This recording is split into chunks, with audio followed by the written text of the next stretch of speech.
Chapter 671 Pecahan Bintang yang Ternoda Darah Kaisar. Keluarga Ji, di dalam istana kuno yang dibangun secara pribadi oleh Kaisar Void, bintang-bintang yang tak terhitung jumlahnya berkedip-kedip. Ini adalah kehampaan abadi yang sepertinya bukan milik dunia ini. Dengan pandangan sekilas, waktu yang tak berujung mengalir, domain bintang berputar-putar, kosmos berkembang. Sungguh misterius yang tidak ada bandingannya.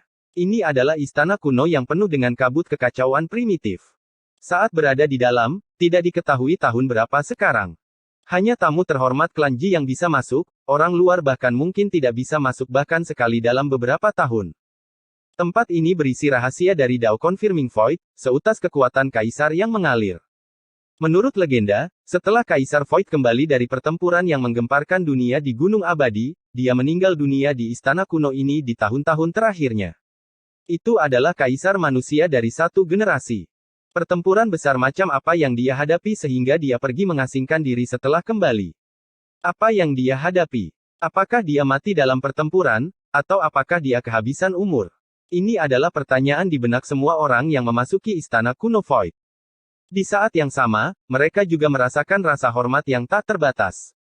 Jika Kaisar Void tidak bertarung ke kedalaman Gunung Abadi, siapa yang tahu berapa banyak manusia yang akan selamat? Di dalam istana kuno Void, bintang-bintang yang tak terhitung jumlahnya berkelap-kelip, seolah-olah mereka menghadap ke langit berbintang yang abadi. Kaisar Agung Klan Ji mengubur dirinya sendiri dalam kehampaan tak terbatas yang tidak diketahui, menghilang dari dunia. Jika dia ingin menemukan makam Kaisar Void, dia harus memasuki tempat ini untuk menemukan beberapa petunjuk. Jika tidak, dia tidak akan pernah memiliki kesempatan. Apakah Kaisar Void benar-benar sudah mati?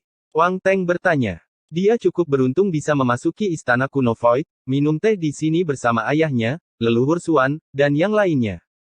Kaisar kuno dari era kuno, kaisar umat manusia yang tak tertandingi, meskipun mereka sangat berbakat dan memiliki kekuatan yang menantang surga, pada akhirnya, mereka tidak dapat menahan berlalunya waktu. Akan ada suatu hari ketika mereka semua akan meninggal dunia. Fosil hidup dari klan Ji menghela napas. Tiba-tiba, seekor burung kecil berwarna merah menyala terbang. Burung itu seperti burung vermilion yang legendaris. Burung itu meremehkan semua orang yang hadir, sama sekali tidak takut pada karakter tingkat Dewa Suci. Sebuah pikiran ilahi melesat keluar dari ruang di antara alisnya dan memasuki pikiran fosil hidup dari klan Ji. Ekspresinya berubah dan dia tetap diam untuk waktu yang lama. Orang-orang dari keluarga Wang jelas merasa ada yang tidak beres. Ayah Wang Teng bertanya, apa yang terjadi? Sesuatu terjadi di wilayah utara, kata fosil hidup klan Ji. Pak, Wang Teng menghancurkan cangkir teh di tangannya dan melompat berdiri. Dia sangat marah dan tidak tahan lagi. Alun-alun batu telah dicabut oleh tubuh ilahi, yang mengguncang seluruh wilayah Tandus Timur. Ini adalah penghinaan besar bagi keluarga Wang. Aku harus membunuh tubuh suci sebagai pengorbanan untuk roh-roh heroik keluarga Wang. The North Tirk membuat sumpah yang sungguh-sungguh. Sekarang dia adalah tamu di klan Ji, tindakan Ye Fan adalah provokasi yang serius. Ditambah dengan kebencian masa lalu mereka, pertempuran sampai mati tidak dapat dihindari. Wang Teng, aku akan menunggumu di wilayah utara. Aku akan mencuci kepalamu sampai bersih dan memotongnya. Pada hari ini, Ye Fan mengatakan hal yang sama di kota dewa. Seluruh kota terguncang, dan kata-katanya dengan cepat menyebar. Seluruh gurun timur gempar. Yang satu mengaku sebagai reinkarnasi dari seorang kaisar kuno dan tidak lebih lemah dari kaisar agung ketika mereka masih muda. Yang satunya lagi memiliki fisik suci dan dapat bersaing dengan kaisar agung setelah selesai. Apakah ini merupakan latihan sebelumnya? Pertarungan antara keduanya pasti akan menarik perhatian seluruh wilayah Tandus Timur. Bahkan perhatian dari 5 wilayah akan ditarik ke sini. Ini adalah pertempuran yang akan menentukan masa depan. Semua orang menantikannya. Ye Fan telah mengatakan di kota dewa bahwa dia akan menunggu Tirk Utara datang. Menurut kepribadian Tirk Utara, dia pasti akan menyeberang. Di istana kuno Void Klan Ji, langit di atas sangat dalam. Banyak bintang berkelap-kelip seolah-olah terhubung ke kedalaman alam semesta.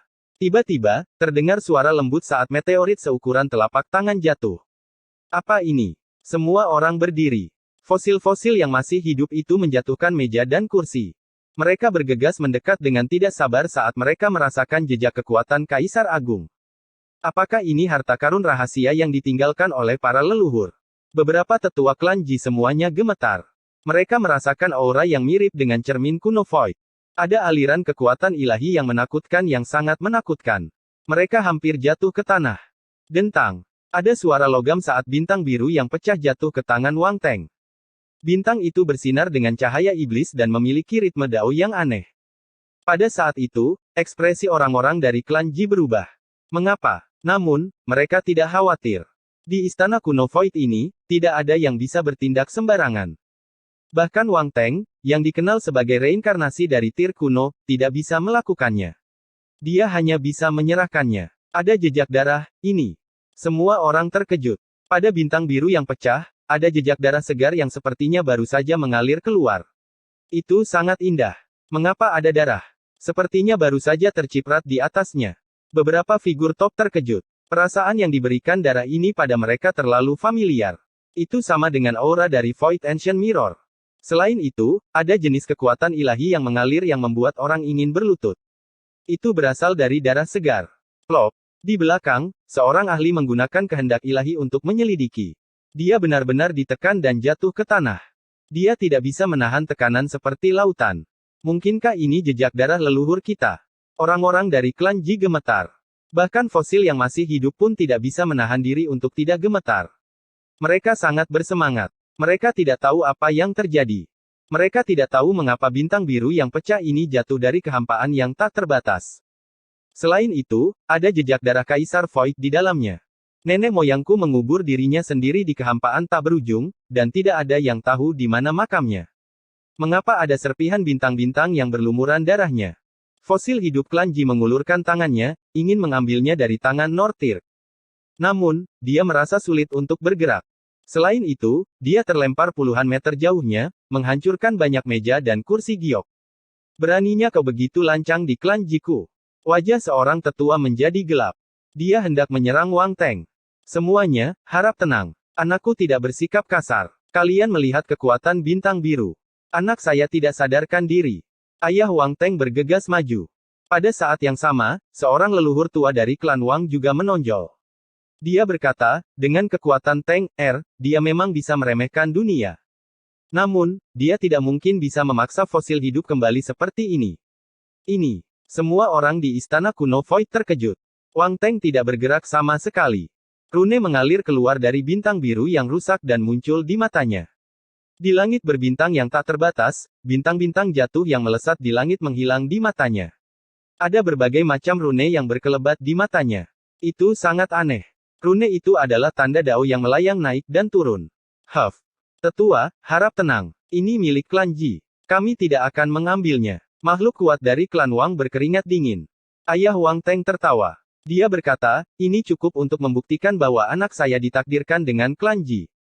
Bahkan Kaisar Void menunjukkan dirinya. Saya pikir pernikahan ini dibuat di surga. Sebentar lagi, biarkan Teng melafalkan warisan yang dia terima tanpa melewatkan sepatah kata pun, kata leluhur klan Wang. Ekspresi orang-orang dari klan Ji terus berubah. Beberapa tetua, khususnya, semuanya berpikir. Harta karun rahasia Kaisar Void telah muncul kembali. Warisan macam apa itu? Seberapa besar keberuntungan Wang Teng ini? Benda suci dari istana kuno Void berakhir di tangannya. Para tetua klan Ji tidak punya pilihan selain berpikir dengan hati-hati.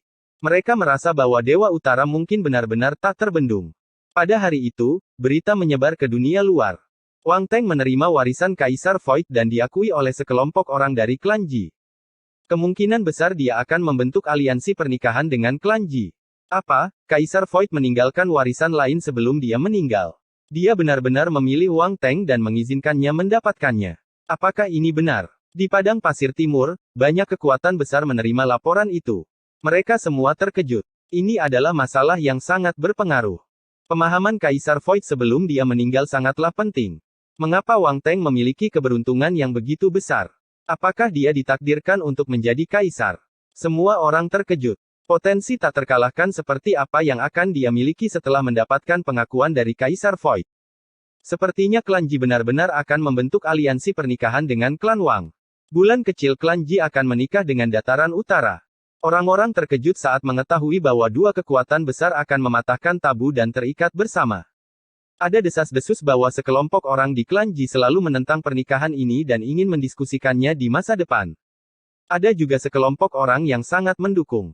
Sekarang, setelah masalah besar ini terjadi, jumlah orang yang menentang pernikahan ini mungkin akan berkurang drastis.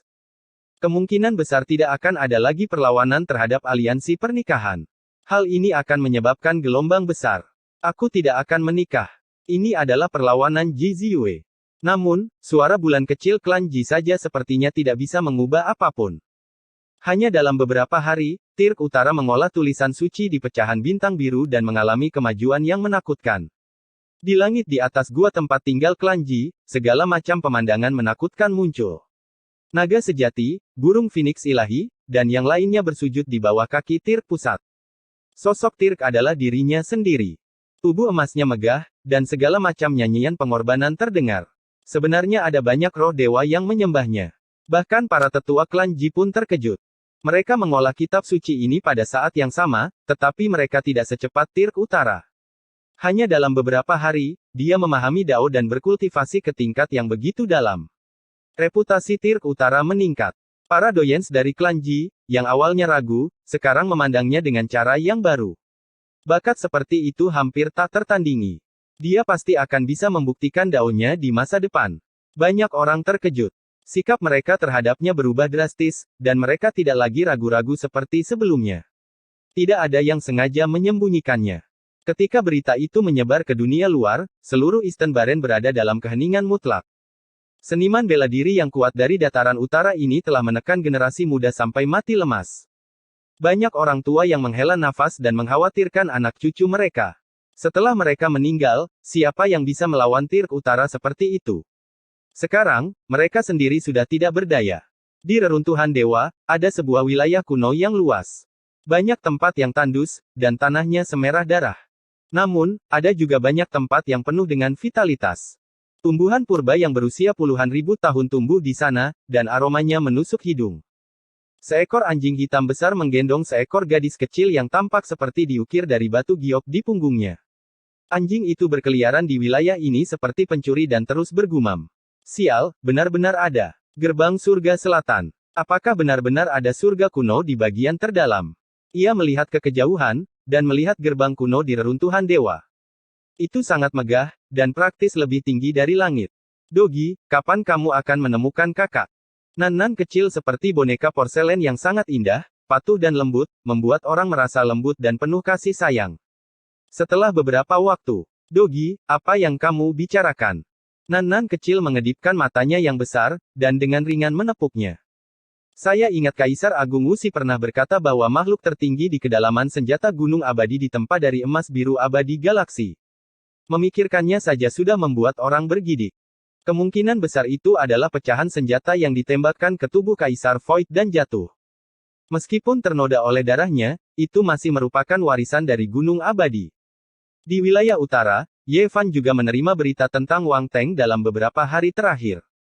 Dia terdiam. Peluang yang ditakdirkan pihak lain benar-benar melampaui imajinasinya.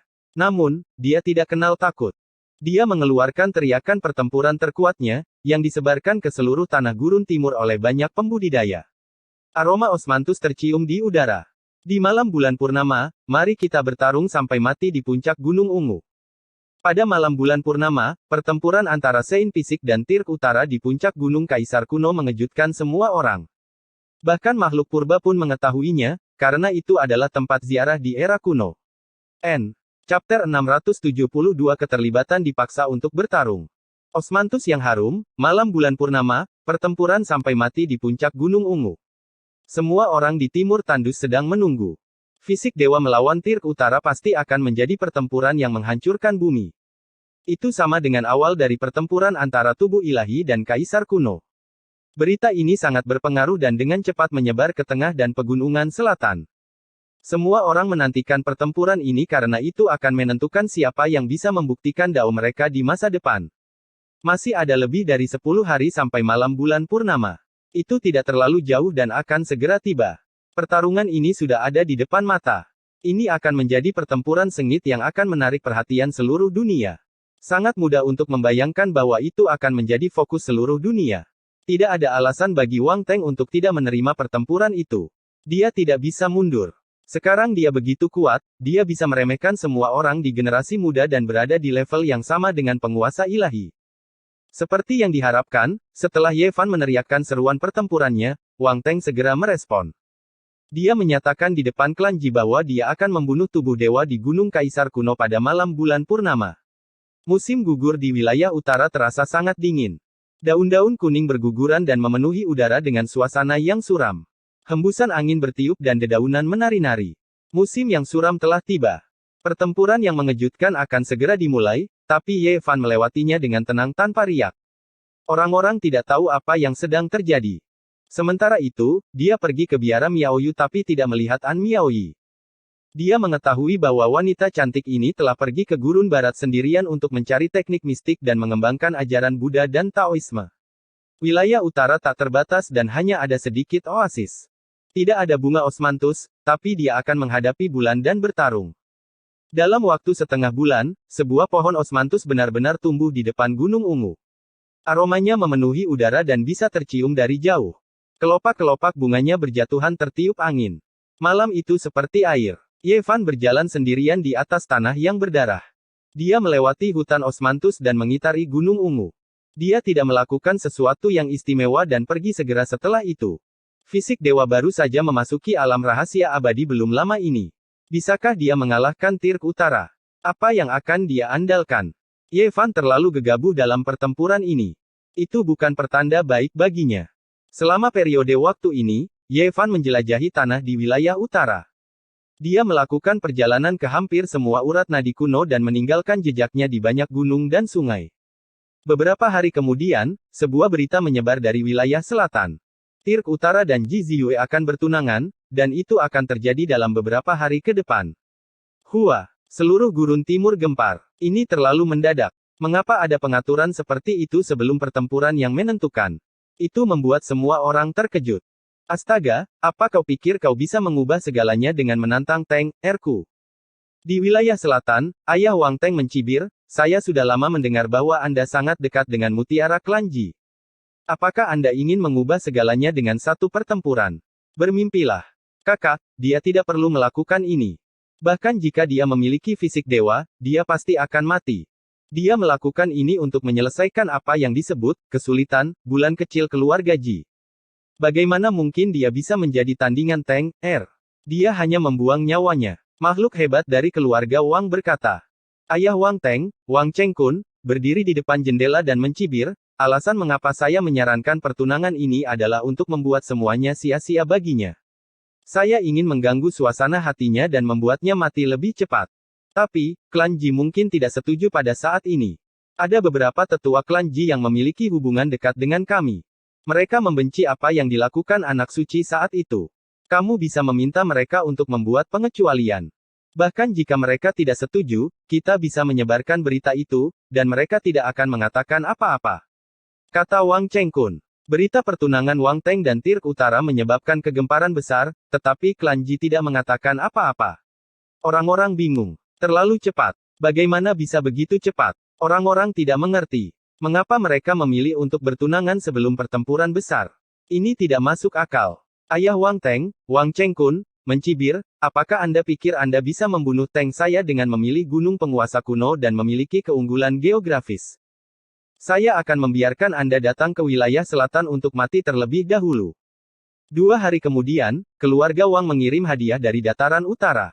Itu adalah batu Phoenix yang dapat menangkal semua kejahatan dan meningkatkan kecepatan kultivasi seseorang sebesar 20%. Itu bisa dianggap sebagai harta karun tertinggi. Fondasi keluarga Wang terlalu kuat. Hal semacam ini tak ternilai harganya di mata para orang suci, tapi mereka memberikannya dengan sangat murah hati. Pasti ada sesuatu yang lebih berharga di dalam keluarga. Karunia ini membuat banyak orang cemburu, tetapi tidak ada yang bisa mereka lakukan. Siapa yang berani merebutnya? 3 hari kemudian, seorang tetua klan Ji menyebarkan berita bahwa kedua keluarga akan segera terhubung melalui pernikahan. Pertunangan dilakukan baru-baru ini, mengkonfirmasi rumor tersebut. Leluhur ke-8, apa maksudmu dengan ini? Ekspresi ayah Ji Ziyue sangat jelek. Dia ingin mengikuti keinginan putrinya dan tidak ingin dia dianiaya, tetapi dia tidak bisa menahan tekanan dari keluarga. Aku hanya mengatakannya dengan santai, tapi itu akan terjadi cepat atau lambat. Leluhur ke-8 klan Ji berkata. Bukankah kamu mengkonfirmasi rumor yang dirilis keluarga Wang? Kamu harus tahu bahwa kami belum menyetujui pertunangan itu, jadi bagaimana kamu bisa begitu tergesa-gesa? Ayah dari saudara laki-laki dan perempuan klan Ji juga merupakan orang yang kuat. Ji Yanzi, kamu belum menjadi pemimpin keluarga. Leluhur ke-8 menatapnya dengan acuh tak acuh dan tidak mengatakan apa-apa lagi. Dunia luar gempar. Semua orang mendiskusikan bahwa mutiara cerah dari Tanah Gurun Timur akan segera bertunangan. Pada periode sensitif ini, ada banyak topik untuk dibicarakan. Ji Ziyue dan Ye Fan sangat dekat. Banyak orang tahu bahwa keluarga Wang sedang memasang jebakan untuk memaksa Ye Fan datang. Mereka ingin membunuhnya terlebih dahulu. Mereka benar-benar kejam. Ye Fan berada di wilayah utara dan bisa bertarung dengan Saint Lord Top dengan teknik genesisnya. Namun, keluarga Wang ingin memaksanya untuk datang ke wilayah selatan sebelum pertempuran dan membuatnya kehilangan keuntungan terbesarnya. Beberapa orang dengan cepat menyimpulkan. Mereka ingin membunuh tubuh suci dan tidak memberinya kesempatan.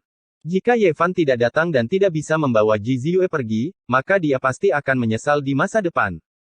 Daonya akan cacat dan itu akan mempengaruhi kondisi pikirannya. Faktanya, dalam pertempuran yang akan datang, dia akan sangat terpengaruh. Dengan cacat di hatinya, bahkan jika dia memilih untuk bertarung di puncak Gunung Ungu, dia kemungkinan besar akan mati. Akankah keluarga Wang benar-benar bertunangan saat ini? Ini adalah jebakan untuk memaksa tubuh suci datang melalui kehampaan dan menghancurkan keuntungannya. The North Tirk sudah begitu kuat, tapi ayahnya Wang Chengkun masih berencana seperti ini. Dia benar-benar kejam. Jika tidak ada kecelakaan, tidak peduli apa yang dipilih oleh badan suci, dia akan berada dalam bahaya. Jika Ye Fan datang ke wilayah selatan, dia akan kehilangan semua keuntungannya. Itu sama saja dengan mengirim dirinya sendiri ke kematian. Jika dia tidak datang, pikirannya akan cacat dan tidak bisa damai. Dia kemungkinan besar tidak akan bisa menggunakan kekuatan penuhnya pada malam bulan purnama. Di wilayah utara, Ye Fan menerima berita itu. Dia berdiri di atas urat nadi kuno dan melihat ke langit. Dia terdiam untuk waktu yang lama dan tidak bergerak. Seolah-olah dia telah membatu. Dia berada dalam dilema. Pada saat yang sama, Pang Bo, Dong Fang Ye, Li Heishui, dan yang lainnya juga menerima berita itu. Mereka semua terkejut. Yezi kecil akan melawan bajingan Ziteng pada malam bulan purnama. Pertarungan ini terlalu dini. Dia belum mengumpulkan cukup banyak. Sialan, keluarga Wang terlalu tidak tahu malu. The North Tirk memiliki keuntungan, tapi mereka masih berencana seperti ini. Mereka memaksa Yezi kecil pergi ke wilayah selatan untuk bertarung terlebih dahulu. Sialan. Tidak, kita harus menghentikan Yezi kecil. Tidak boleh ada kecelakaan. Perang di Tanah Gurun Timur akan segera dimulai. Wu Shizong akan memprovokasi makhluk-makhluk kuno. Saya akan pergi dan berpartisipasi dalam pertempuran terlebih dahulu untuk mendapatkan pengalaman, kata Dong Fang Ye. Hari itu, Ji Haoiwei tidak mengatakan apa-apa. Dia melintasi kehampaan dan bergegas kembali ke klan dari wilayah tengah. Dia segera muncul di kediamannya. Wang Teng, keluarlah. Tubuh suci belum menunjukkan kehebatannya dan belum bertarung dengan Tirk Utara, tapi Raja Dewa Tanah Gurun Timur sudah marah.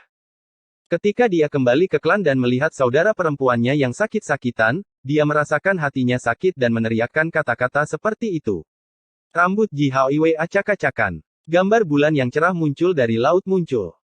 Seperti dewa, dia menerobos masuk ke 9 istana klan, menghancurkan istana kuno dengan satu pukulan, dan memasuki tempat pengasingan Wang Teng. Haoiwei, apa yang kamu lakukan? Seorang tetua klan Ji bergegas mendekat. Tidak ada yang bisa memutuskan pernikahan kakakku. Dia hanya bisa memutuskannya sendiri. Ji Haoiwei berteriak. Dia bahkan tidak maju untuk menyapa Tirk Utara. Rambut hitamnya seperti air terjun, menari-nari dengan liar. Dia berkata, Wang Teng, keluar dan lawan aku. Asap dan debu membumbung tinggi ke langit. Sesosok tubuh tinggi muncul dari reruntuhan. Dia bersinar terang, menenggelamkan langit dan bumi. Di atas kepalanya, seekor naga dan burung phoenix mengaum bersama. Dia berdiri di atas kereta emas kuno. Wang Teng, yang lain takut padamu, tapi aku tidak peduli. Hari ini, kita akan bertarung sampai mati. Rambut hitam Ji Haoiwei menari-nari tertiup angin. Matanya seperti kilat, dan dia maju seperti dewa.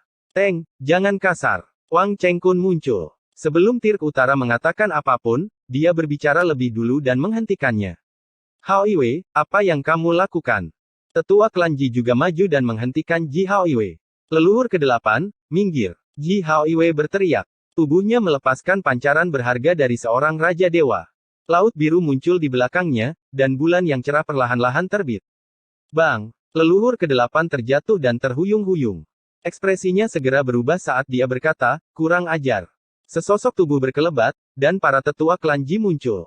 Mereka memblokir kedua belah pihak dan tidak membiarkan kedua pemuda itu bertarung.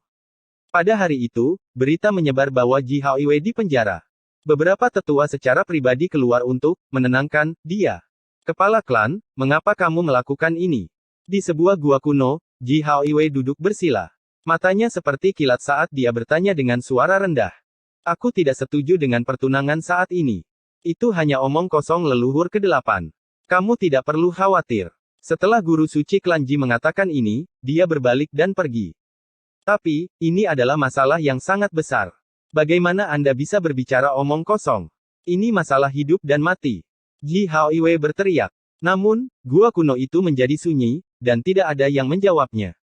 Aku tidak akan bertunangan bahkan jika aku mati. Keluarkan kakakku. Di istana, Ji Ziyue sangat marah. Dia mencoba melarikan diri beberapa kali tetapi tertangkap. Pada saat ini, dia akhirnya takut. Dia khawatir seseorang akan ikut campur dan benar-benar mengatur pertunangan. Dia berkata dengan marah, seseorang akan datang untuk menyelamatkanku dan menginjak-injak Tirk Utara. Nona, jangan mengatakan sesuatu karena marah. Di dunia ini, siapa yang berani berperilaku kejam di klan Jiku? Leluhur ke-8 tertawa dan kemudian membujuk, ada apa dengan Wang Teng? Masa depannya tidak terbatas. Bahkan jika sesuatu yang tidak terduga terjadi, dia setidaknya akan menjadi orang suci. Saya bukan alat tawar-menawar Anda. Saya Ziyue dari klan Ji. Saya adalah orang yang memiliki darah dan daging. Saya bukan objek untuk Anda perdagangkan. Aku benci Tirk Utara. Ji Ziyue tidak bisa menahan tangisnya. Saya bukan alat tawar-menawar. Aku adalah Ziyuemu. Kamu tidak bisa memutuskan masa depanku seperti ini. Ji Ziyue memohon dan kemudian berkata dengan marah, seseorang pasti akan datang dan menyelamatkanku. Di dunia ini, siapa yang berani menyinggung klan Jiku? Tidak ada yang berani berperilaku kejam. Kemudian, dia menghibur, Ziyue, kamu akan mengerti di masa depan. Kami melakukan ini untuk kebaikanmu sendiri. Di wilayah utara, Pang Bo, Dong Fang Ye, Li Heishui, dan yang lainnya muncul. Mereka memasuki kota dewa dan mencari Ye Fan. Namun, mereka tidak dapat menemukan jejaknya. Kemana perginya Ye kecil? Apakah dia benar-benar pergi ke klan Ji? Bahkan raja pun akan mati jika mereka pergi ke sana. Selatan adalah kolam naga dan sarang harimau. Di wilayah selatan, sebuah pintu kosong terbuka, dan sesosok tubuh keluar. Di wilayah selatan, itu seperti musim semi sepanjang tahun. Ini adalah dunia dengan bunga-bunga yang harum dan kicauan burung. Vegetasinya melimpah, mata air rohnya bergemericik, dan burung-burung tidak dikejutkan oleh manusia. Itu adalah tempat yang sangat damai. Ye Fan menatap langit dengan ekspresi tegas. Dia berkata pada dirinya sendiri, wilayah selatan, saya telah kembali. Saya di sini. N. Chapter 673 Feng Yun berkumpul di keluarga Ji. Meskipun dia tahu bahwa peluang kemenangannya tipis dan ada banyak bahaya, Ye Fan tidak punya pilihan selain datang. Dia tidak ingin merasa bersalah di masa depan dan menyesali tindakannya. Belum lagi masa lalu, Ji Ziyue telah menuangkan kekuatan magis ke dalam dirinya dengan segala cara selama pertempuran Qinling, membantunya bertarung dalam pertempuran hidup dan mati. Dia telah menggunakan hidupnya untuk membantunya melarikan diri dari bahaya dan berada di ambang kematian. Dia harus membalas kebaikannya. Sekarang Ji Ziyue berada dalam masalah, dia menangis dan menolak untuk menikah. Dia ingin melarikan diri dari keluarga Ji. Mengesampingkan yang lainnya, hanya berdasarkan persahabatan mereka di Qinling, Ye Fan tidak punya pilihan selain datang. Jika tidak, dia tidak akan bisa melewati dirinya sendiri. Di wilayah selatan, vegetasi berlimpah. Danau-danau itu sangat besar dan berkabut. Tanah yang sunyi tak berbatas dan penuh vitalitas. Tidak ada tempat yang tandus. Ye Fan berjalan di tanah ini dan memasuki hutan belantara primitif. Dia diam-diam berpikir tentang bagaimana menghadapi ini. Jika dia meninggalkan wilayah utara, kekuatan tempurnya akan sangat berkurang. Dia tidak akan lagi memiliki keuntungan dan akan sangat dirugikan. Di tanah yang sunyi, seekor luan hijau menukik dan menangkap seekor gajah. Gajah itu tercabik-cabik di udara dan darah menyembur kemana-mana. Gajah itu terbang menuju tebing di kejauhan. Itu adalah sarangnya dan ada beberapa anak gajah yang sedang menunggu untuk diberi makan. Ye Fan sedikit linglung. Dia kemudian berjalan maju lagi. Dia melihat seekor kura-kura kilin api yang terlihat seperti kura-kura hitam. Kura-kura itu memiliki kepala kilin dan ditutupi sisik. Kura-kura itu membuka mulutnya dan memuntahkan api dalam jumlah besar yang membakar bukit menjadi abu. Di dalam gua bawah tanah, seekor kera emas dengan sayap ilahi bergegas keluar menuju kura-kura kilin api. Sepasang sayap emasnya melepaskan petir dalam jumlah besar yang berderak dengan suara pipa. Bahkan bumi yang besar pun tenggelam, menciptakan jurang yang dalam. Puluhan ribu pohon berguncang dan daun-daun berguguran. Pasir dan batu beterbangan kemana-mana dan bumi runtuh. Itu adalah pemandangan yang menakutkan seperti tanah longsor atau tsunami, menghancurkan segalanya. Kera ini sangat kuat. Namun, kura-kura kilin api sebesar gunung kecil. Ia telah berkultivasi selama entah berapa puluh ribu tahun. Beberapa darah kilin dalam tubuhnya telah pulih. Ia meludahkan sebuah serangan sederhana dan angin serta awan pun berubah. Api kilin ungu menyala dengan dahsyat, menghanguskan langit dan bumi. Itu mengubah gunung-gunung di wilayah ini menjadi magma dan kemudian menjadi debu, benar-benar menguap. Ye Fan menyaksikan dari jauh dan tidak mendekat. Ini adalah binatang tingkat dewa suci. Boom! Api kilin ungu melonjak ke langit, membakar kera yang kuat itu sampai ia berteriak dengan sedih berulang kali. Pada akhirnya, kera itu berubah menjadi abu, meninggalkan mutiara ilahi yang dimakan oleh kura-kura kilin api yang sebesar gunung kecil. Berkultivasi selama ribuan tahun, memiliki tubuh yang penuh dengan kehebatan pertempuran yang tak tertandingi, namun semuanya terbakar abis. Ye Fan menjauh dan tidak mendekat. Perjalanannya di tanah terlantar yang luas bisa dikatakan sangat berbahaya. Ini adalah wilayah binatang buas. Binatang-binatang ini tidak memilih untuk mengambil bentuk manusia dan dapat memperpanjang umur mereka. Mereka semua sangat kuat. Dikabarkan bahwa di tanah terlantar yang luas, mungkin masih ada obat-obatan dewa yang abadi. Kadang-kadang, akan ada binatang buas yang dapat hidup selama hampir 10.000 tahun setelah menelan satu tangkai. Penguasa binatang buas semacam itu sangat menakutkan hingga membuat orang gemetar ketakutan. Boom! Di kejauhan, suara yang memekakkan telinga terdengar di udara. Ye Fan terkejut dalam hati. Dia melihat sekelompok makam yang sangat besar, dan tidak mungkin ini adalah pemakaman umat manusia. Setiap makam seperti gunung kecil, megah dan megah. Dia melihat seekor naga air tua yang sudah tua merobek-robek tebing dan menggilingnya menjadi peti mati batu sebelum mengubur dirinya sendiri di dalamnya. Peti mati batu itu terbakar dan tenggelam ke dalam bumi yang besar. Sebuah makam besar berdiri dan berbaris di depannya. Raja-raja binatang buas yang paling kuat di tanah terlantar ini semuanya memilih untuk dimakamkan di sini sebelum kematian mereka.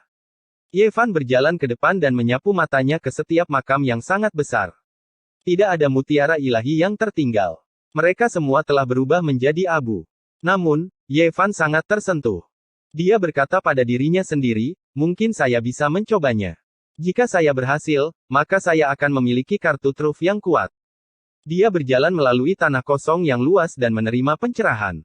Dia memikirkan dua kartu truf dan bersiap untuk menggenggamnya di tangannya untuk melawan keluarga Wang. Tubuh ilahi telah datang ke wilayah selatan.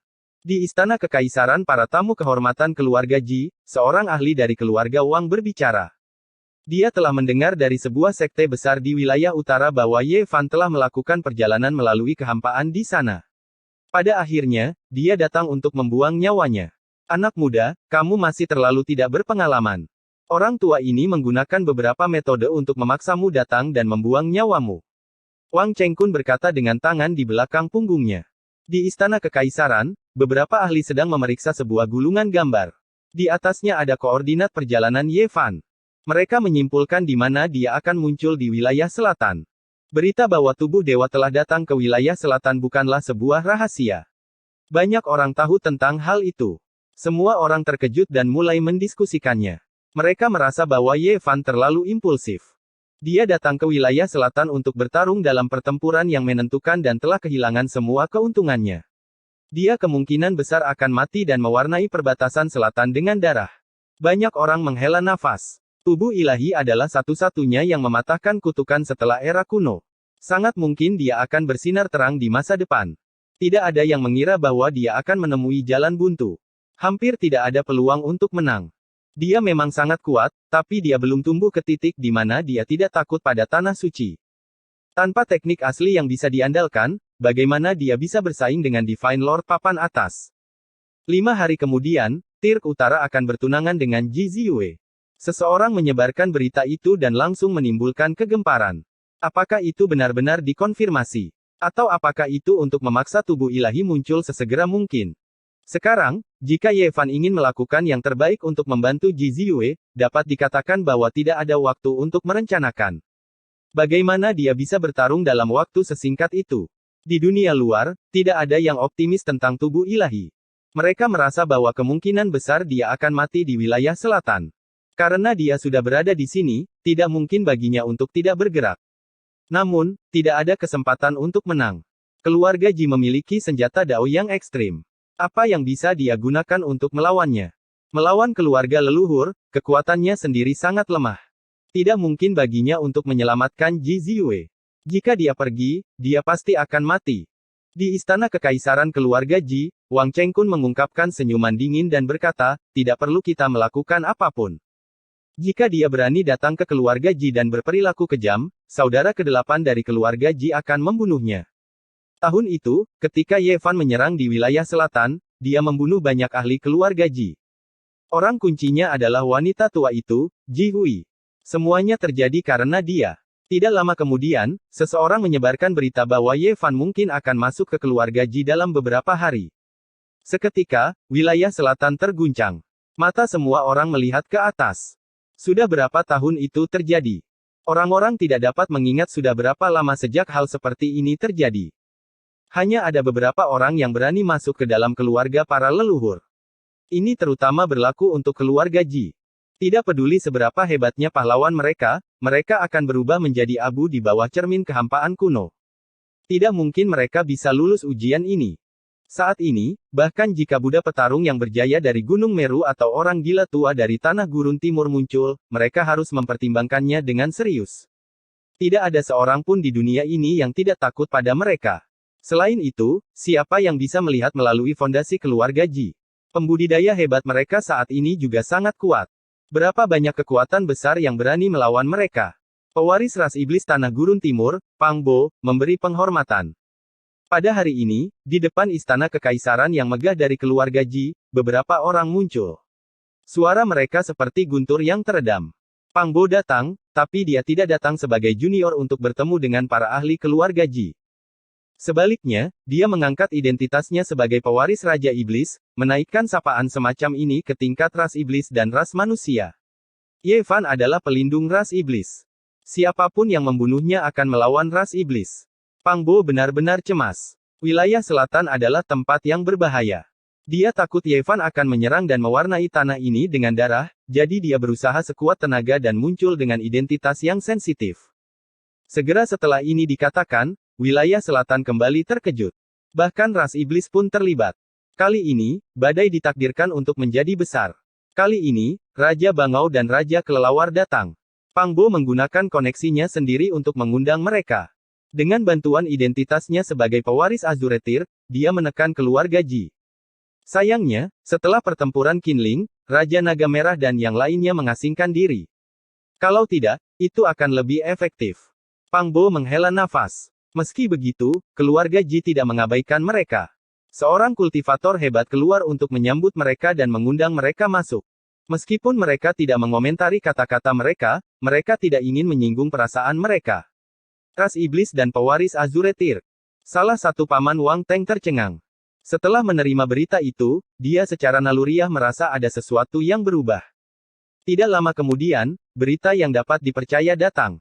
Setelah pertempuran Qinling, si buta tua dan Raja Merak semuanya mengasingkan diri, dilindungi oleh senjata berdaulat.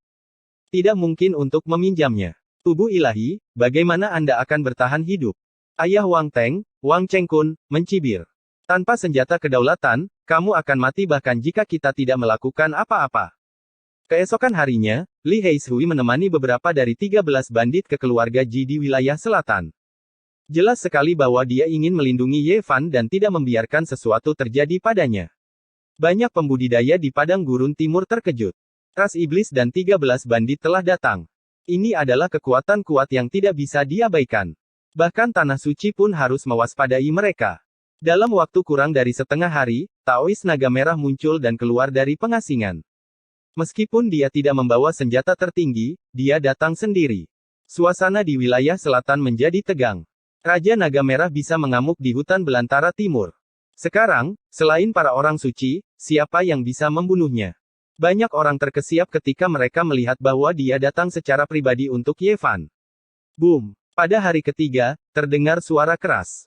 Seekor monyet yang bersinar dengan cahaya keemasan muncul dengan tongkat besi hitam di tangannya.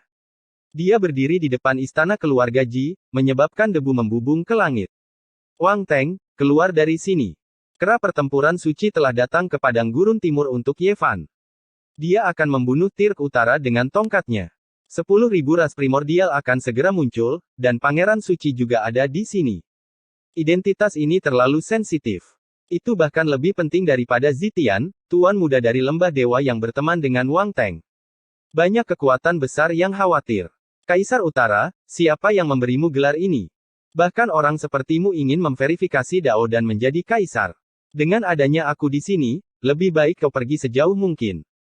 Mulai hari ini dan seterusnya, singkirkan itu. Monyet itu sangat sombong. Dia berdiri di sana dengan tongkat di tangan, melihat ke depan dengan jijik. Suara itu menjalar ratusan mil, dan seluruh kehampaan bergemuruh. Karakter utama, Ye Fan, belum muncul, tapi sudah ada badai di depan keluarga Ji. Semua orang terkejut dan memiliki firasat bahwa segala sesuatunya akan menjadi tidak terkendali. Tidak masalah. Selama mereka tidak memiliki senjata kaisar tertinggi, tidak masalah berapa banyak orang yang datang. Fisik suci akan menodai keluarga Ji dengan darahnya. Keluarga Wang, karena kalian takut dan tidak berani datang ke wilayah utara, aku, Ye Fan, akan datang ke wilayah selatan untuk membunuh kalian. Akhirnya, suara Ye Fan terdengar. Wilayah selatan terguncang. N. Chapter 674 2 Big Mac Ye Fan. Di klan Ji, bahkan gerbangnya melayang di udara.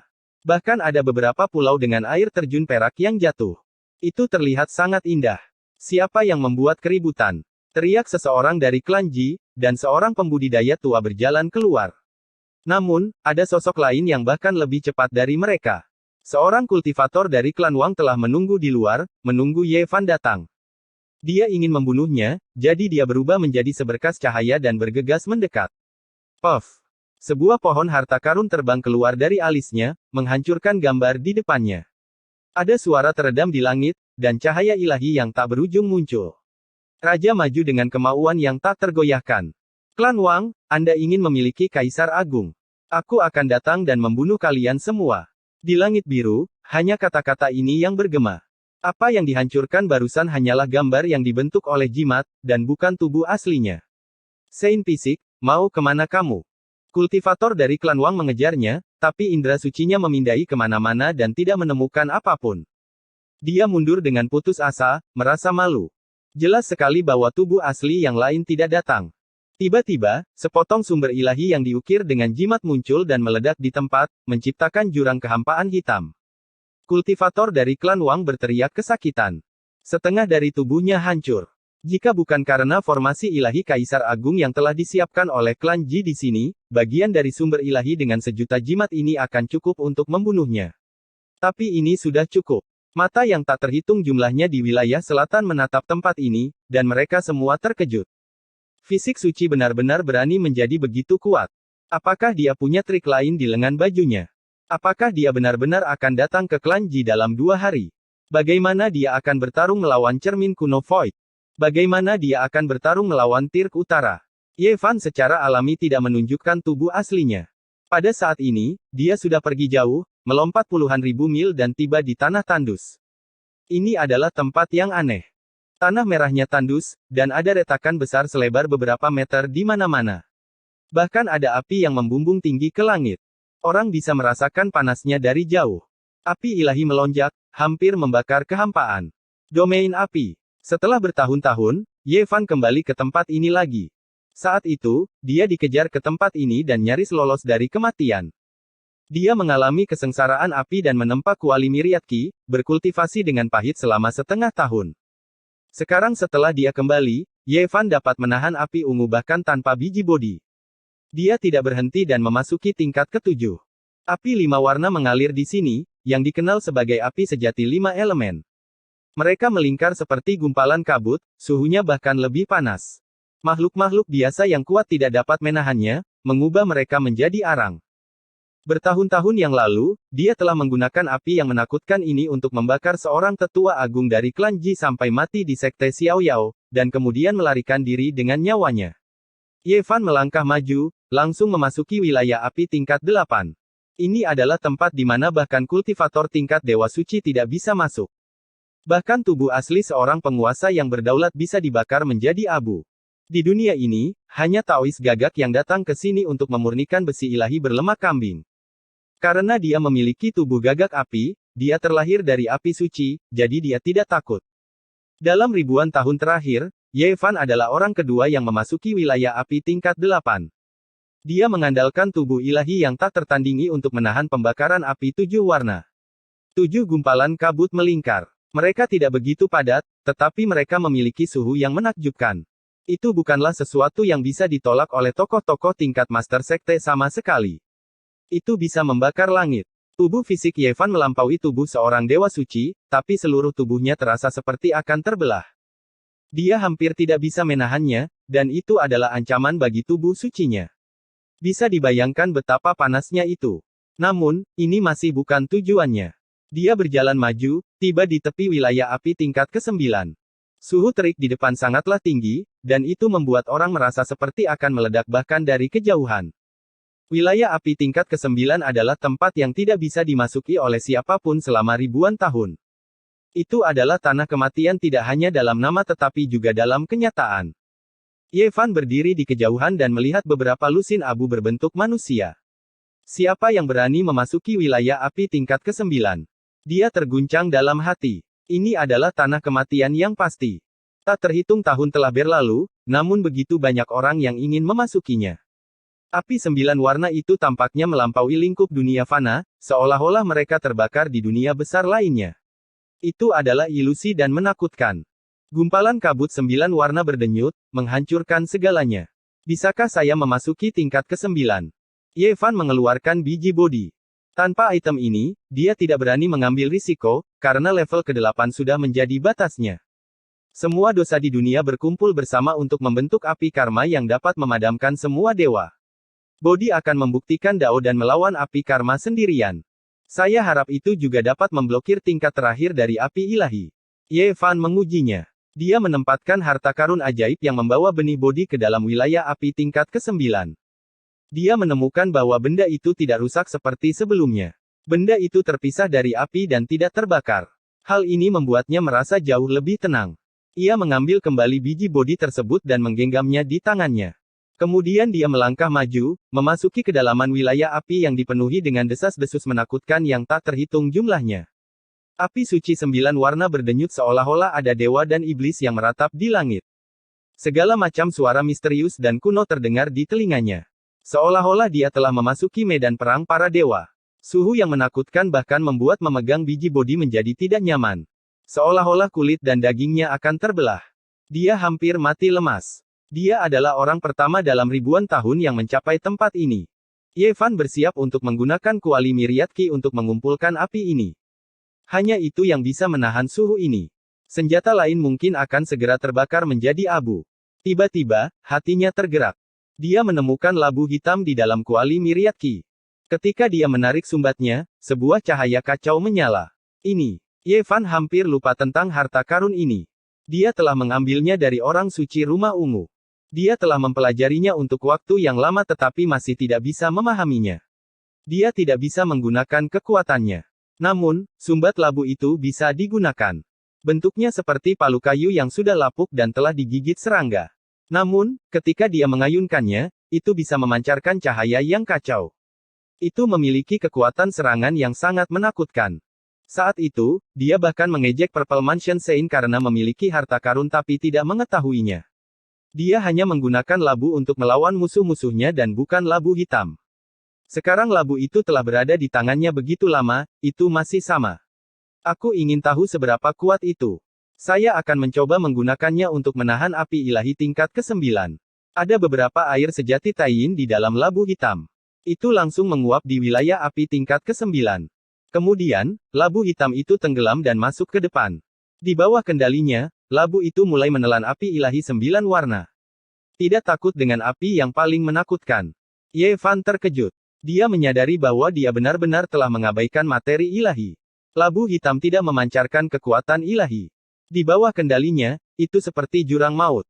Dia hanya ingin menyedot wilayah api tingkat ke-9 sampai kering. Begitu banyak api. Seharusnya cukup untuk membakar lebih dari 10 Divine Lord sampai mati. Ye Fan memiliki dorongan gila. Dia pasti bisa menggunakan ini untuk melakukan sesuatu yang menakutkan yang akan mengejutkan dunia. Labu hitam itu sepertinya telah lahir di awal dunia. Ia hanya ingin menelan seluruh wilayah api. Ye Fan dengan hati-hati mengirimkan segumpal kesadaran ilahi ke dalamnya. Dia menemukan bahwa itu seperti alam semesta kuno. Labu hitam ini benar-benar menakutkan. Sepertinya itu tidak dimurnikan tetapi tumbuh di antara langit dan bumi. Ye Fan menggosoknya. Pola-pola di atasnya sederhana dan alami. Pada akhirnya, dia tidak berani menyerap api ilahi. Karena jika dia mengguncangnya dengan ringan, akan ada suara seperti tanah longsor atau tsunami. Ada terlalu banyak api. Dia takut tidak akan bisa mengendalikannya. Apakah ini benar-benar benda ilahi tertinggi? Ye Fan meragukannya. Bahkan cangkir labu itu telah dimakan serangga, tapi masih bisa memancarkan cahaya yang kacau. Dia tidak bisa berkata-kata. Tiba-tiba, suara aneh datang dari ujung wilayah api. Kedengarannya seperti orang yang mendesah, tapi juga terdengar seperti makhluk hidup yang merangkak. Apa yang terjadi? Jantung Ye Fan berdegup kencang. Di ujung wilayah kebakaran adalah tanah sunyi yang mematikan. Itu hanya beberapa mil dalam radius. Itu tandus dan tak bernyawa. Bahkan tidak ada api. Mengapa ada suara sekarang? Sebuah pohon kecil. Matanya membelalak karena terkejut. Sebuah pohon kecil telah muncul di ujung wilayah kebakaran. Pohon itu bergerak dengan cepat seolah-olah memiliki kaki yang tumbuh dan bergerak sendiri. Tidak, itu adalah jenis api. Ekspresinya membeku. Dia menggunakan mata ilahi surgawi untuk melihat bentuk aslinya.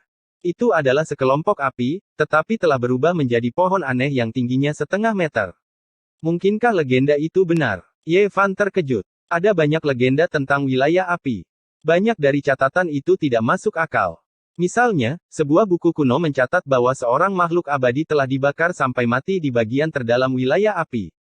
Juga tercatat bahwa ada 10 jenis api di lapisan ke-9 wilayah api.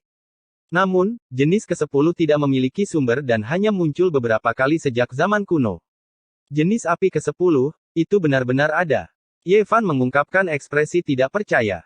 Dia dipenuhi dengan keterkejutan. Dia telah melihatnya dengan matanya sendiri. Pohon kecil itu tidak tinggi, tapi sangat kuat. Pohon itu seperti seekor naga yang melingkar dengan api yang menari-nari. Sepertinya itu bisa membakar langit dan membakar keabadian.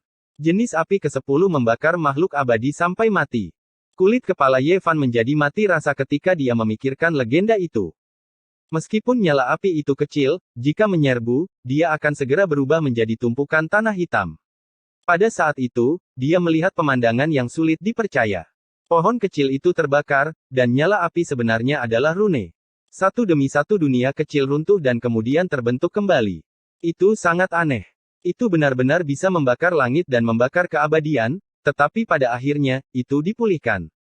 Ye Fan menatap api yang dibentuk oleh rune untuk waktu yang lama. Hanya ketika pohon kecil itu tenggelam ke dalam gua kuno yang gelap gulita, dia baru sadar dan meninggalkan tempat ini. Kurang dari 2 hari. Trik apa lagi yang dimiliki tubuh ilahi? Di luar, semua orang menebak-nebak bagaimana Ye Fan bisa masuk ke klan Ji. Tampaknya mustahil. Cermin kuno Void adalah senjata kaisar yang bisa menghancurkan langit. Selain kaisar agung, tidak ada yang bisa menghentikannya. Bagaimana mungkin Ye Fan pergi ke klan Ji dan mengambil Lil Moon? Bahkan dengan bantuan naga merah dan kera suci pertempuran, seutas kekuatan kaisar bisa mengubahnya menjadi abu. Dia mencari kematiannya sendiri. Dia tidak bisa menyalahkan orang lain. Ketika orang-orang di masa depan menyebutkan fisik dewa, mereka hanya akan mengingat bahwa dia adalah batu loncatan bagi putraku untuk berjalan di jalan kaisar. Wang Chengkun menangkupkan kedua tangannya di belakang punggung dan melihat keluar jendela. Lahir di era yang sama dengan Teng, adalah kesedihannya. Dia ditakdirkan untuk menjadi daun hijau. Ketika para raja bangkit bersama, dia akan menjadi orang pertama yang mati di bawah kaki Teng. Darahnya akan mewarnai jalan kaisar. Paman Wang Teng mengangguk. Puluhan ribu li jauhnya, Ye Fan mengerutkan kening dan terdiam. Bagaimana cara bertarung melawan cermin kuno Void telah menjadi masalah terbesarnya kecuali dia meminjam senjata kaisar untuk dia gunakan. Aku hanya bisa mengambil risiko dan melaksanakannya. Ye Fan membuat keputusan dan berjalan menuju tanah terlarang kuno yang sunyi. Ini adalah zona terlarang bagi kehidupan. Sejak zaman kuno, hanya sedikit yang berani masuk. Bahkan kaisar yang tak tertandingi pun akan berubah menjadi abu jika mereka masuk. Tidak ada yang bisa menolak kekuatan Desolate. Di luar tanah terlarang, pohon-pohon kuno menjulang tinggi ke langit.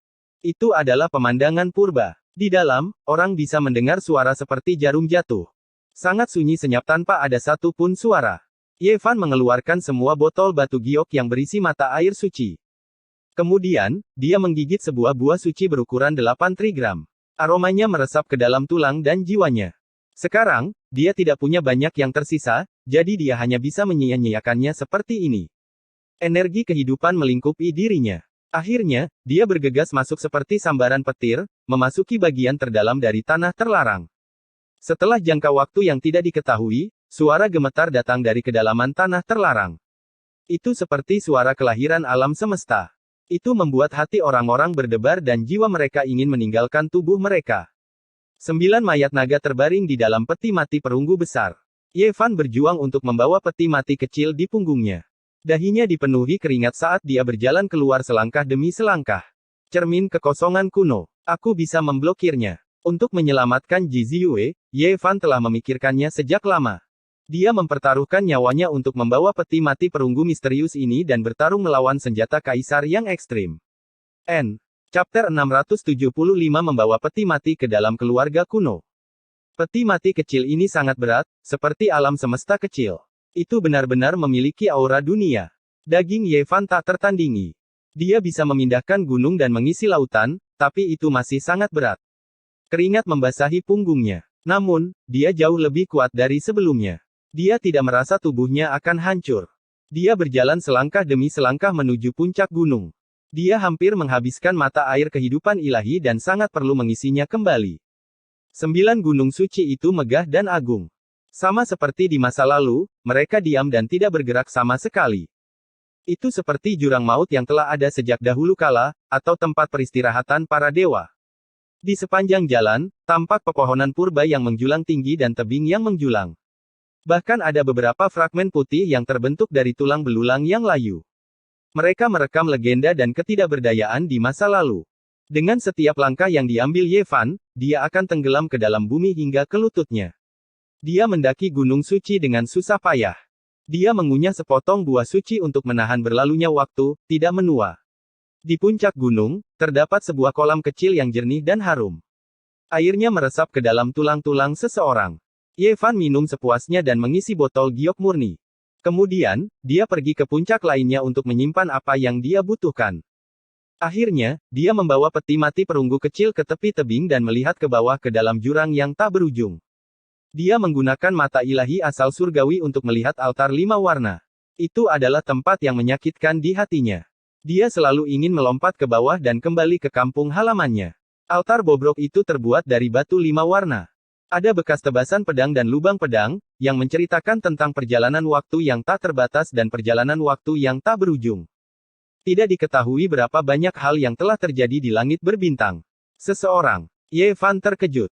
Dia melihat sesosok tubuh berdiri sendirian di tengah altar 5 warna, tidak bergerak sama sekali seolah-olah telah membatu. Itu seperti tubuh iblis kuno di sungai waktu.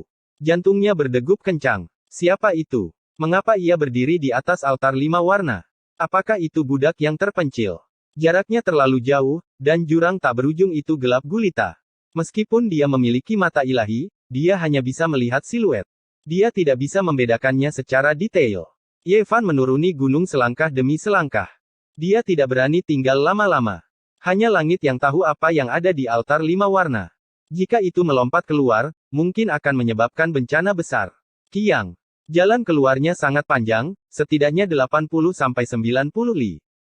Karena dia membawa peti mati kecil yang berat di punggungnya, sulit baginya untuk terbang.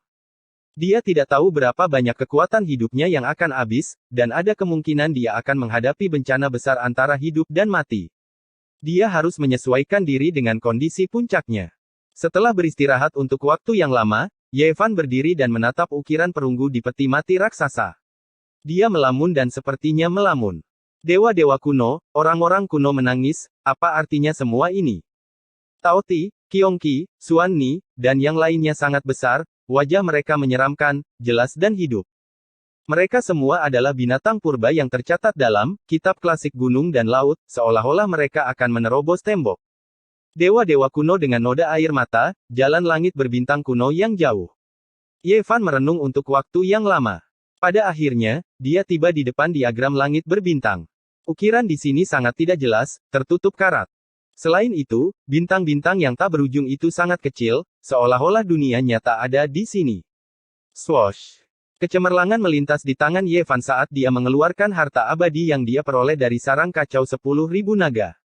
Seolah-olah itu dipadatkan dari cahaya bintang dan berkedip-kedip. Keduanya sangat mirip. Mungkinkah itu sebuah peta? Apakah itu sebuah gulungan abadi yang mencatat jalan langit berbintang kuno? Hatinya bergetar saat memikirkan kemungkinan ini. Selama zaman kuno, ayah monyet, kaisar pertempuran tua, sering melihatnya larut malam.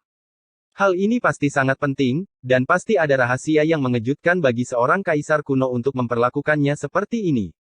9 mayat naga tergeletak di luar, dan Ye Fan secara alami punya ide lain. Faktanya, dia benar-benar ingin membawa 9 naga dan peti mati raksasa itu pergi, tetapi dia tidak bisa memindahkannya sama sekali. Mayat naga itu dingin dan berat, dan sisiknya berkedip-kedip dengan cahaya hitam. Mereka seperti 9 gunung tungsten yang telah ada sejak zaman dahulu kala. Siapapun yang berada di dekat mereka akan merasa tercekik. Ye Fan menebas dengan sekuat tenaga, dan percikan api beterbangan kemana-mana. Bahkan orang sekuat dia pun merasa kesakitan, dan tulang jarinya hampir patah. Namun, dia tidak bisa menebas seekor naga pun, bahkan sehelai kumis pun. Aku hanya ingin sedikit darah naga. Bolehkah aku tidak menggali tulangmu? Dia benar-benar kehilangan kesabaran. Dia merasa bahwa bahkan jika dia melumpuhkan dirinya sendiri, dia tidak akan bisa mengeluarkan satu skala pun. Aku telah menggunakan buah ilahi abadi. Aku hampir menghabiskan semuanya. Ye Fan bergumam pada dirinya sendiri. Sangat sulit untuk mendapatkan sesuatu seperti ini lagi. Setiap kali dia menggunakannya, dia akan berkurang satu. Harga yang dia bayar untuk perjalanan ini sangat mahal. Di luar reruntuhan dewa, Kaisar Hitam telah berjalan-jalan selama berhari-hari. Dia tidak berani bertindak sembrono, dan dia masih belum memasuki gerbang surgawi selatan. Anjing, jangan berlarian. Gadis kecil-kecil di atas anjing hitam besar itu menepuk punggungnya dengan lembut. Bukankah negara bagian tengah mengirim kembali berita? Kaisar Iblis menghancurkan 2 roh ilahi di reruntuhan dewa 10.000 tahun yang lalu. Jika kita masuk, kemungkinan besar kita akan bisa menemukan pohon persik abadi. Dogi, kamu serakah lagi. Apa kamu lupa kalau kamu hampir mati di luar makam ilahi terakhir kali? Nan-nan kecil mengerutkan hidung kecilnya yang lucu. Kali ini, kita tidak akan memasuki surga kuno. Kita hanya akan memasuki gerbang surga selatan untuk melihat-lihat. Akan baik-baik saja jika kita berhati-hati. Anjing hitam besar itu sangat bersemangat. Pergilah cari kakak. Jangan berlarian. Nan-nan kecil dengan lembut menarik telinga anjing hitam besar itu. Kita sudah di sini, jadi bagaimana mungkin kita tidak bisa masuk ke gerbang surga selatan? Kita harus melihat rahasia gerbang menuju surga kuno, gumam Kaisar Hitam. Kemudian, dia menambahkan, itu tidak akan menyebabkan penundaan. Hari ini, kita akan menyeberangi kekosongan dan menghajar bajingan itu. Di luar istana kuno Klan Ji, seorang pria agung muncul. Dia seperti dewa iblis yang bereinkarnasi ke dunia fana. Dia memiliki rambut hitam tebal, dan wajahnya setajam pisau. Matanya dipenuhi dengan bintang-bintang yang tak terbatas. Iblis selatan telah tiba. Pertempuran di padang gurun timur telah dimulai, dan ada kemungkinan lonceng Wuxi akan muncul. Bahkan dia telah berangkat, dan perhentian pertamanya adalah Klan Ji dari wilayah selatan. Jubah perangnya bersinar dengan kilau logam, dan dia agung dan heroik seperti dewa iblis. Ada juga kecantikan yang luar biasa di sampingnya. Penampilannya cukup untuk membuat langit menjadi kacau, dan kecantikannya tak tertandingi. Dia adalah adik perempuannya, Qi Huoshui. Tidak lama kemudian, cakrawala bergemuruh, dan sebuah kereta ungu bergegas mendekat.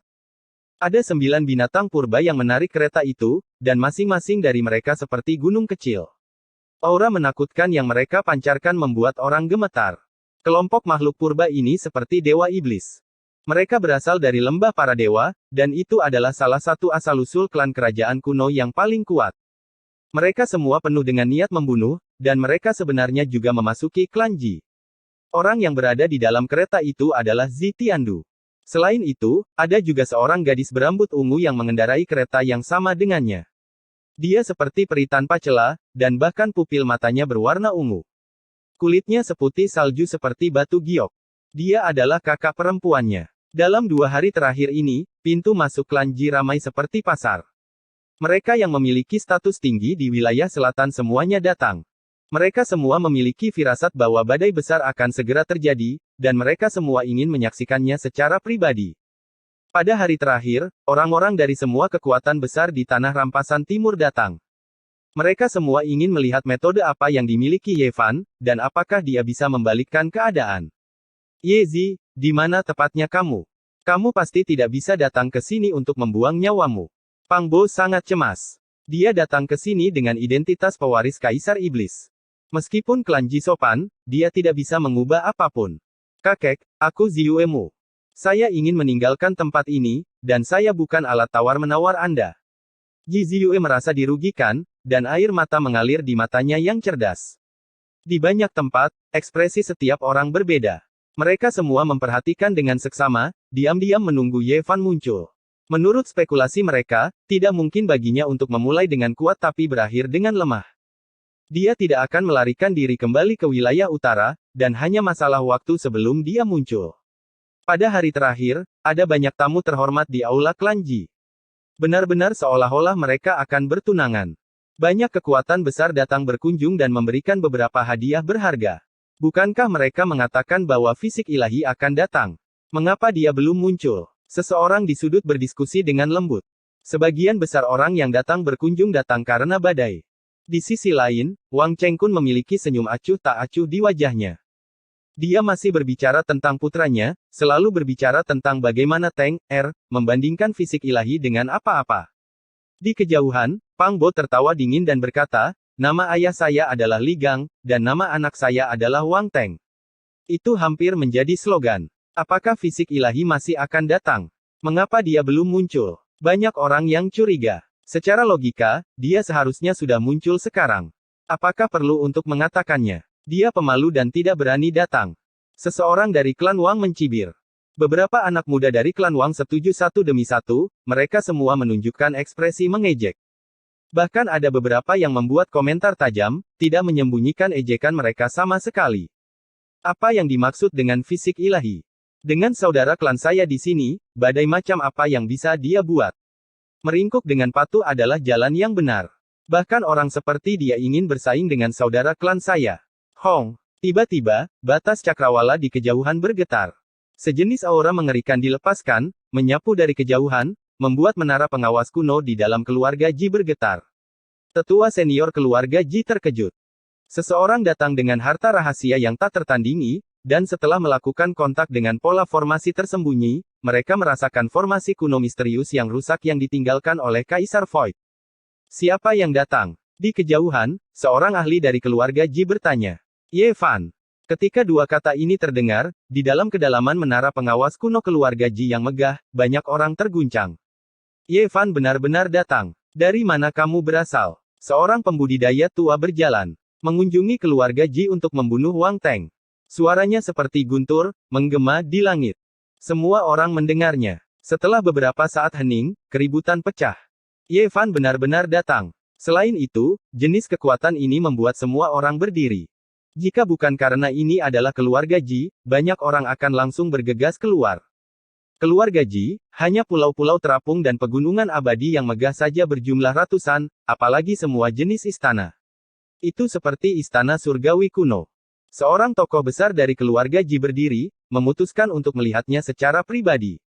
Yang lain secara alami mengambil kesempatan ini untuk berdiri. Mereka semua ingin tahu apa yang diandalkan Ye Fan. Ketika semua orang keluar, mereka semua tercengang. Ye Fan datang dengan peti mati perunggu di punggungnya. Dia berdiri di depan bumi ilahi dan menatap tanah suci yang belum pernah ditembus oleh siapapun selama ratusan ribu tahun. Dia sangat tenang dan acuh tak acuh. Apakah Anda melakukan kesalahan? Membawa peti mati perunggu untuk bertarung dalam pertempuran yang menentukan. Setelah terdiam beberapa saat, beberapa orang tidak bisa tidak bergumam. Semua orang terdiam. Membawa peti mati untuk bertempur dalam pertempuran besar, ini terlalu tidak konvensional. Mereka belum pernah melihat hal seperti itu sebelumnya. Saat ini, hanya Pang Bo yang tergerak. Dia sama sekali tidak berani mempercayai matanya sendiri. Dia adalah orang pertama yang bergegas sambil terus bergumam, "Jenius, ah jenius, Yezi, kamu benar-benar berbakat."